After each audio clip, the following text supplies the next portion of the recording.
Vem comigo que eu vou te falar no final do vídeo quanto que eu cobrei para fazer essa adaptação do rolamento da caixa de direção elétrica do Ford Fusion 2010 até 2012. Um serviço que a gente faz com muita frequência, já que esse problema é um problema crônico e acontece não só no Ford Fusion, mas também nos carros prêmios, como BMW, Audi, Land Rover, Porsche, etc. Mas o que eu quero que vocês prestem atenção mesmo é na qualidade dos detalhes, a limpeza das peças.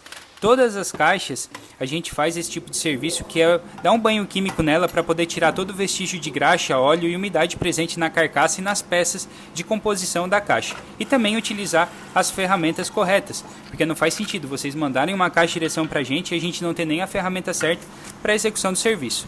Mas olha aí, por que a gente gosta de desmontar a caixa? Justamente para poder ter essa visibilidade de poder lubrificar, ver como que está o desgaste dessas peças para assim ver se tem condições de reparar ou não. Vocês viram também a quantidade de silicone que eu passei? Isso já é mais que o suficiente para que não entre mais água para dentro da caixa de direção, porque esse é o problema crônico, entrar água para dentro da caixa e voltar a roncar o rolamento. E eu também penso da seguinte forma: deixando a caixa mais original possível, fica mais fácil um dia que você for vender o carro, às vezes o teu possível cliente olhar o carro no elevador e ver que a caixa está no estado de nova ainda. Mas vamos lá, o que importa. Eu peço 2 dias úteis para fazer esse serviço e eu cobro R$ 2.500 na execução desse serviço, como mostrei no vídeo. Mas deixa nos comentários, o valor tá justo? Já segue a gente para mais vídeos como esse.